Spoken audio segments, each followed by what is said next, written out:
Jangan sampai kayak aku udah semester 7 baru sadar bahwa astaga. Kurang suka berorganisasi sebetulnya. Jadi di semester 5 itu saya ngambil 21 SKS. Kemudian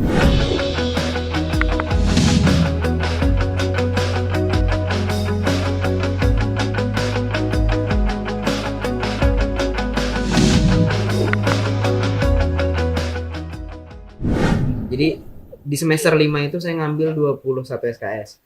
Kemudian kebetulan juga dipercaya jadi guru di SMK 3, guru pengganti, ngajar 25 jam pelajaran. Jadi Anda bayangkan di semester 5 dihantam 21 SKS ditambah kita harus ngajar 25 jam pelajaran per minggu, kemudian posisinya juga menyiapkan Pilmapres saat itu, kemudian juga menjabat jadi ketua umum di saat yang bersamaan juga, tentu itu hal yang berat tapi akhirnya bisa dilalui. Nah, mungkin kita cuma perlu untuk menjalani hal itu. Jadi hal-hal yang berat itu kan kalau kita sudah melewati hal berat itu di masa lalu kita, maka ke depan kalau kita menemukan hal serupa, saya rasa itu bukan sebuah tantangan atau kesulitan lagi, karena ternyata dulu kita pernah melewati hal yang sulit seperti itu. Jadi mungkin bagaimana cara membagi waktunya adalah ya dijalani saja, tahu mana prioritas, mana yang harus dikerjakan lebih dulu, mana yang kalau di organisasi kan kita kerja kolektif, kerja banyak orang, sehingga kalau kerja kolektif kan kita bisa minta bantuan ke kawan-kawan. Tapi kalau di Pilmapres kan kita kerja individu, dalam artian untuk buat gagasan kreatif dan sebagainya, tanpa bermaksud untuk menghilangkan unsur-unsur yang juga membantu kita. Nah, tapi kalau di organisasi kita bisa lebih leluasa untuk minta bantuan ke kawan-kawan untuk backup pekerjaan kita. Kemudian kalau saya juga asdos kemarin di semester 5 itu juga jadi sesuatu yang sulit sekali, karena kalau kita mau ngajar kan kita nggak sekadar masuk terus ceramah, kita harus menyiapkan bahan ajarnya, kita harus buatkan PPT-nya, kita harus buatkan soal-soal untuk mengukur kompetensi mereka. Dan ya itu tadi, kita hanya perlu menjalani, kurangi protesnya dan nikmati prosesnya. Dulu kita juga semester awal-awal tuh bikin grup belajar. Iya, grup belajar jadi yang grup udah isinya siapa? Saya, Adit, Hadi, Adit sama Tengku. Nah, itu grup belajar. Farhan bukan Adit. Farhan. Iya, Farhan, Adit. Adit. Iya, Farhan, Adit, Rijal, aku, Tengku, Hadi. Bertujuh ya? Lupa satunya. Pokoknya grup belajar, dan sekarang sudah bubar. Iya, tapi itu cukup. Tapi kita masih belajar kok sampai sekarang. Jadi jangan menganggap bahwa grup itu bubar lalu kita nggak belajar. Kita masih belajar sampai sekarang. Itu juga menunjang banget, soalnya berguna banget waktu awal semester 1 itu kalau ada soal UAS, UTS, tugas biasa, kami selalu diskusikan di sana. Jadi enak aja ngerjainnya, nggak merasa terbebani harus mikir sendiri gitu. Prestasi apa sih yang menurut kalian kok prestasi itu paling besar, ini aku senang banget punya prestasi ini, itu apa sih, kayak ada kebanggaan sendiri punya prestasi itu, apa sih mungkin dari kalian? Kalau aku mungkin yang kemarin itu yang paling baru itu. Soalnya sebelumnya kan paling ikut-ikut tingkat kabupaten tuh ya sudah paling tinggi gitu. Sekarang itu alhamdulillah bisa sampai nasional, terus berangkat ke Jambi gitu, sudah dibiayai. Alhamdulillah ada ternyata. Iya.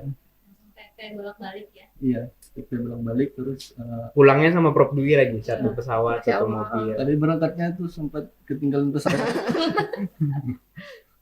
Kan berangkat dari Banjarmasin kan, terus di Jakarta itu ternyata pindah terminal. Saya kira terminalnya kayak di Banjarmasin, jadi jalan kaki, ternyata jauh. Dan naik itu ya kereta layang ya. Iya, balik lagi kan pesan taksi sampai ke terminal 1, ternyata sudah berangkat pesawat. Alhamdulillah bisa dipindah pesawat lagi ke Garuda, jadi balik lagi ke terminal 2. Ada jalannya. Berarti itu Tuhan menyuruh Anda untuk melihat berbagai terminal penerbangan di Soekarno ya, Soekarno. Iya, itu sih paling besar yang kemarin itu. Saya rasa semua prestasi itu punya kesannya masing-masing, semuanya pasti berkesan karena kita ada perjuangan untuk mencapai kesana. Tapi kalau disuruh memilih, mungkin Aruh Film Kalimantan itu festival film pertama saya, kemudian FLS 2N, Festival dan Lomba Seni Siswa Nasional. Saya kebetulan berangkat ke Lampung waktu itu 2019. Itu juga sangat berkesan. Event nasional pertama saya, bertemu dengan berbagai perwakilan provinsi di Indonesia. Kemudian juga ada gelar karya film pelajar di Jakarta waktu itu juga. Banyak sekali perwakilan-perwakilan daerah ngumpul di sana. Tapi kalau disuruh memilih yang paling berkesan mungkin adalah ketika film kami masuk di Jogja Network Asian Film Festival. Jadi itu salah satu hal yang mungkin sangat membanggakan karena taraf festivalnya adalah festival film yang mungkin sangat bergengsi di Indonesia dan itu ruang lingkupnya sudah internasional seperti itu. Alhamdulillah film film kami dari SMK Negeri 3 Banjarmasin itu bisa masuk ke sana dan juga banyak lagi festival-festival film lain. Sebenarnya kan saya ikut banyak prestasi itu pertama di film, kedua beberapa prestasi dari kegiatan menulis baik esai maupun opini, kemudian juga ada media pembelajaran, juga ada fotografi dan lain sebagainya. Dan saya rasa semua kompetisi, semua perlombaan, semua prestasi itu berkesan. Terus ke mungkin Kak Ninja, mungkin apa sih yang paling bahagia gitu? Oke. Mungkin prestasiku nggak setinggi mereka berdua yang sudah sampai ke jenjang nasional, sudah universitas sudah melalui juga. Helmi juga kan pernah yang MTQ Universitas kan kalau nggak salah. Iya, iya sudah sampai ke sana dan dapat juara. Mereka berdua ini sangat luar biasa. Kalau dibandingkan dengan aku sendiri, agak minder sih sebenarnya. Cuman itu jadiin motivasi aja lah. Itu salah satu pembangun semangat ya biar bisa kayak mereka juara di Unip, terus bisa ke nasional juga. Oke, kalau aku pribadi yang paling membanggakan sampai saat ini adalah juara 3 kemarin di KDMI fakultas itu walaupun hanya tingkat fakultas, tapi untuk orang seperti aku itu sudah sangat bangga banget dan memuaskan banget karena itu adalah prestasi pertamaku di perkuliahan. 6 semester kuliah baru pertama kali dapat juara walaupun juara 3 dan cuma tingkat fakultas, tapi itu sangat membanggakan banget buat aku pribadi karena dulu waktu sekolah sering memang dari SD sampai SMA itu sering jadi delegasi sekolah buat ikut lomba, cuman karena doktrinnya tuh atau mindsetnya tuh yang penting ikut, akhirnya ya memang ikut aja, nggak ada juaranya gitu. Cuman sekarang kayaknya mindset itu akan dirubah menjadi yang penting ikut dan bisa dapat juara, bisa dapat apa sih ya pengalaman juga. Terus yang juara tadi sih pentingnya, juara 3 di KDMI fakultas itu sangat berkesan banget. Membahagiakan juga ya. Iya. Dan juga kan Kak Dinda tadi nyebut kalau Kak Dinda udah ikut lomba debat sebelum SMA. Mungkin dari Kak Helmi atau Kak Rizal nih, prestasinya apakah dari SMA atau baru-baru kuliah nih, baru prestasi yang sekarang ini? Oke, kalau saya mungkin waktu kelas 4 SD ini kembali jauh banget ya. Kalau kelas 4 SD itu saya ikut kegiatan pramuka, kita sering kemah di sana di sini. Kita pernah kemah di SD Pejambuan, saya masih ingat tuh kemah di luar sekolah pertama. Kemudian di SMP saya ikut OSIS, ikut pramuka juga, dan saya rasa pramuka banyak membentuk saya dari awal. Dan makanya ketika saya diundang untuk kegiatan persami dan sebagainya, saya pasti untuk menyempatkan hadir karena saya rasa itu menjadi apa ya, kita kayak ketemu teman-teman lama kita dan energinya pasti akan bertambah lagi ketika bertemu dengan orang-orang baru. Nah itu sih terkait yang pengalaman. Kemudian 2019 itu yang paling banyak merubah hidup saya ketika magang sendirian di Jakarta 2019. Untungnya 2019, kalau 2020 kan COVID, saya bisa kekurung di Jakarta. Jadi alhamdulillah Tuhan sudah membuat skenario itu, kita perlu menjalannya aja sih. Kalau dari aku SD itu sudah ikut lomba cerdas cermat tingkat SD di kecamatan lah ya kan, walaupun nggak juara. Terus MTS itu banyak ikut lomba, terutama sudah masuk tilawah itu dari MTS ya ikutnya. Alhamdulillah pertama lomba sudah juara 1 tingkat kabupaten, MTS kabupaten gitu. Terus di MTS itu juga aktif di pramuka, ikut persami, jambore cabang gitu. Terus masuk SMK itu ikut masih pramuka juga masih aktif, di sana sebagai angkuset, sekretaris pramuka gitu kan. Terus tilawah juga aktif di SMK itu. Untungnya tilawah itu ada latihan tiap minggu, tiap Jumat sore gitu. Jadi tilawah di sana masih aktif latihan lah gitu kan. Terus pramuka juga tiap minggu juga wajib gitu di pondok soalnya. Jadi masuk ke perkuliahan di sini mulai ikut lomba futsal. Soalnya dari dulu emang sudah suka futsal sih, tapi MTS dan SMK itu agak grogi gitu. Tidak Soalnya memfasilitasi. iya, kalau fasilitasnya lengkap sih, banyak yang memfasilitasi tentang futsal, latihannya juga ada, tapi agak minder dengan teman-teman yang lebih jago. Jadi pas MTS SMK itu gak terlalu main. Pas lulus masuk perkuliahan mulai lagi nih ikut masuk ke dunia futsal, tapi tilawah di perkuliahan nggak ada latihan. Soalnya mencari guru tilawah ini agak susah gitu. Kecuali pas masih di kampung itu masih ada gurunya dan masih latihan juga tiap minggunya di masjid gitu. Jadi selama perkuliahan agak jarang tentang tilawah. Tapi syukurnya ada lomba-lomba kan, lomba-lomba tingkat fakultas, univ sampai ke nasional, alhamdulillah bisa. Itu pun belajarnya lewat Gitu. YouTube dan variasinya mungkin bisa diubah-ubah sendiri. Mungkin semoga nanti dari prodi, fakultas atau rektorat nonton podcast ini. Artinya kan saat ini kebutuhannya adalah kita perlu wadah ya. Iya, Kita untuk perlu wadah pembinaan. gitu. Gitu sih. Pembinaan lomba apapun dan minat apapun gitu. Iya. Jadi lanjut ke sosok. Kalian ada sosok nggak sih kayak aku terinspirasi dari sosok misalnya Mata Najwa gitu. Aku terinspirasi sosok jadinya aku bisa ngomong depan orang apa gimana. Mungkin dari kalian. Kalau saya sih semua orang yang pernah saya temui itu jadi sosok yang menginspirasi saya. Misalkan kayak kemarin ketemu Gastin, aduh gila nih orangnya kayak gitu. Dia ikut berbagai macam kegiatan. Saya nggak tahu manajemen waktunya seperti apa, yang pasti lebih baik dari kita. Kemudian saya ketemu banyak orang juga, misalkan kayak kalau mau bikin film tuh kan harus riset-riset dan kita kadang ketemu diskusi dengan banyak orang. Jadi saya tidak punya tokoh spesifik yang menginspirasi karena menurut saya semua orang itu punya punya apa ya memberikan kita inspirasi seperti itu. Mungkin tadi ada sosok tersendiri gitu.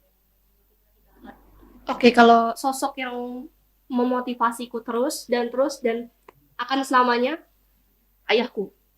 Oke, karena ayahku ini kebetulan memang pernah berkuliah di ULM juga, Universitas Lambung Mangkurat, di Fakultas Kehutanan, angkatan 89. Jadi waktu aku kecil, memang didikan ayahku itu sudah mengarahkan aku untuk ke yang akademik, dan hal-hal lain itu sudah ayahku arahkan dari aku kecil.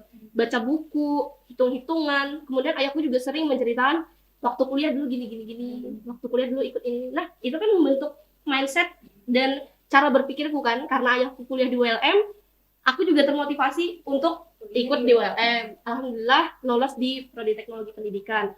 Terus ayahku juga punya teman-teman yang banyak banget. Kemana-mana nanti ada temennya. Aku juga termotivasi untuk kayak gitu. Terus untuk lomba segala macam, ayahku selalu mengarahkan atau coba ikut lomba ini, coba ikut ini, coba ikut itu, bahasa Inggrisnya dan lain-lain sebagainya. Ayahku yang banyak berperan untuk mengarahkan aku dalam berbagai hal. Sehingga aku yang sekarang itu terbentuk karena didikan ayahku dan bagaimana cara ayahku membuat aku berpikir sebaik-baiknya. Dan alhamdulillah dengan prestasiku yang sekarang aku bisa berbicara di depan umum. Debat itu kan perlu skill berbicara juga. Kalau berbicaranya mungkin agak susah, mengkomunikasikannya nanti debatnya juga akan susah. Nah maka kemampuan berbicara di depan umum atau public speaking, kemudian hal-hal lain yang aku miliki dan menjadi modal untuk aku ikut perlombaan itu karena ayahku yang melatih hal tersebut sejak aku kecil. Jadi sampai sekarang adalah ayahku. Mungkin adalah sosok Iya. yang paling berarti buat kalian. Iya. Mungkin kayak ini lu sendiri mungkin. Kalau aku nggak ada sih sosok spesifik yang aku suka. Mungkin apa yang dikata Rizal tadi, mungkin kita lebih membangun semangat itu dari orang-orang yang di dekat kita. Kita lihat orang-orang, misalkan teman kita melihat kita lihat berprestasi, mungkin ada rasa Mengikuti. ingin lebih juga gitu. Dan apa yang dikata Dinda tadi, circle juga penting gitu. Jadi orang-orang yang ada di dekat kita itu memang mempengaruhi kita untuk bisa berkembang ke depannya. Itu sih. Jadi kita udah tahu nih sosok terus prestasi apa aja. Mungkin closing statement nih dari kalian bertiga untuk memotivasi teman-teman atau mungkin maba bakal nonton ini, cara supaya jadi mahasiswa berprestasi gimana sih yang baik, yang enggak jomplang terus balance gitu. Mungkin dari Kak Dinda dulu. Ya, oke, buat maba-maba ya, terutama adik-adik jangan mudah terombang-ambing dalam dunia perkuliahan, karena ombak perkuliahan itu gede banget. Jadi kalian harus siap menghadapi badai atau apapun yang menerjang kalian selama perkuliahan. Kalian harus punya fondasi yang kuat dan berprinsip, juga punya tujuan yang mau dicapai. Terus jangan sampai rasa minder tuh bikin kalian akhirnya kalah. Mending kalah sama orang lain daripada kalah karena diri sendiri. Iya, mending kita gagal karena kita udah nyoba daripada kita itu gagal karena kita nggak berani nyoba. Helmi tadi waktu SMK sempat minder karena teman-temannya banyak yang lebih jago. Padahal kalau mungkin Helmi menghilang karena rasa minder, Helmi juga pasti jago juga gitu. Intinya di perkuliahan bisa ikut yang futsal tadi, karena di perkuliahan Helmi akhirnya mengalahkan atau membuang rasa minder itu biar lebih percaya diri lagi. Nah kayak gitu juga buat kalian mahasiswa siapapun itu, mahasiswa baru terutama, jangan pernah minder dengan kemampuan sendiri. Kalian tuh punya potensi, gali dan masuklah dalam organisasi atau circle yang membangun kalian.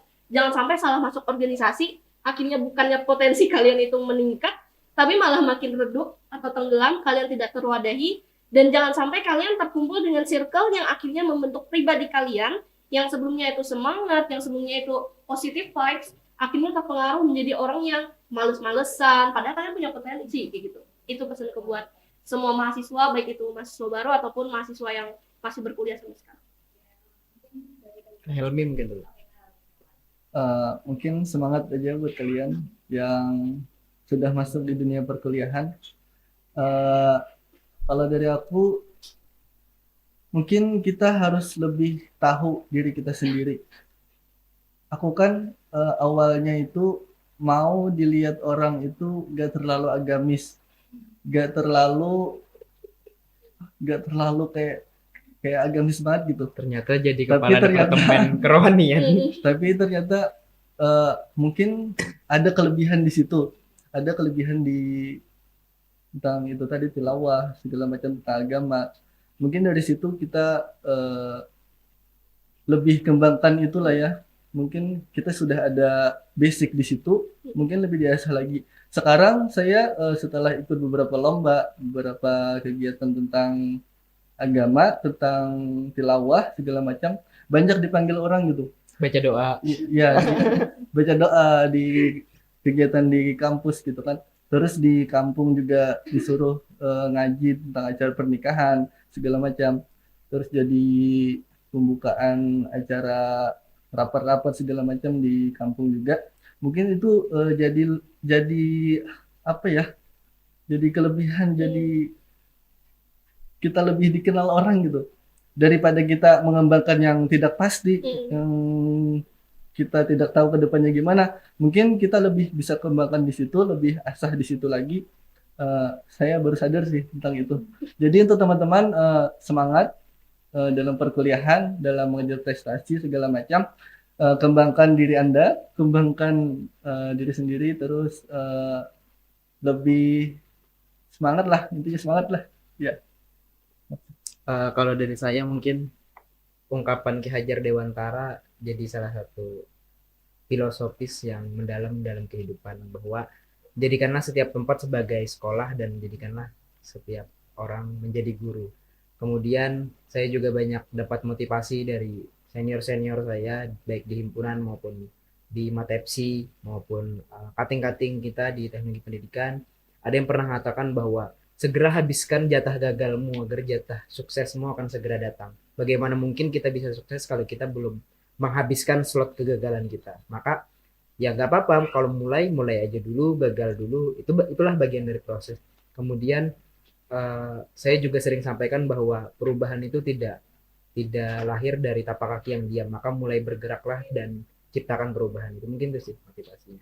Dan sebagai closing statement, dan sekali lagi, kenapa kita pakai kopiah hari ini, karena mungkin ini sudah memasuki masa pemilu, meskipun ruangannya di sini panas tapi kayaknya di prodi sedang meskipun ruangannya di sini dingin tapi kayaknya suasana di prodi sedang panas. Kayak gitu. Dan di ruang kuliah pun kadang panas gitu. Dan sekali lagi salam prestasi. Mungkin itu tadi seluk-beluk jadi mahasiswa berprestasi dan tips and trik cara menjadi mahasiswa berprestasi yang seimbang dan bisa masih tetap waras gitu kan. Dan terima kasih yang sudah menonton podcast Aklimat Tekpen. Saya Dariana Alia Dinda, pamit undur diri. Wassalamualaikum warahmatullahi wabarakatuh. Kalau Polri punya presisi, Himatekpen punya Prestasi.